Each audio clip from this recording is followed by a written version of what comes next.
میں نے اپنی بیوی کو غصے میں کہہ دیا تم آزاد ہو، کسی بات پر جھگڑا ہوا، میری نیت طلاق دینے کی نہیں تھی، بلکہ میری طرف سے جو پابندیاں میں لگا رہا تھا تو طلاق ہو گئی ہے، نہیں ہوئی ہے بھائی اس سے. بیوی ویسے بھی آزاد ہی ہوتی ہے، اسی بات کو ریپیٹ کر رہا ہوتا ہے، جو تم ہو تم وہی ہو. ہاں اگر یوں کہہ دے میرے نکاح سے آزاد ہو یا میری طرف سے مجھ سے آزاد ہو تو پھر طلاق مراد ہوگی. مجھ سے کا مطلب میرے نکاح ہی ہوتا ہے.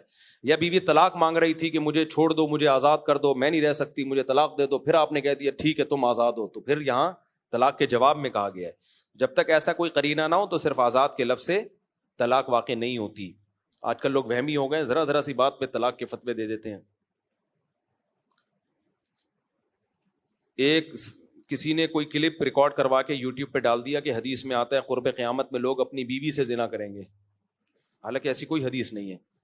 اور پھر اس میں کہا کہ لوگ کنایتاً طلاقیں دیں گے اور پھر بیوی کو رکھ رہے ہوں گے، تو لوگ اس کلپ کو سن کے اتنے وہمی بن گئے.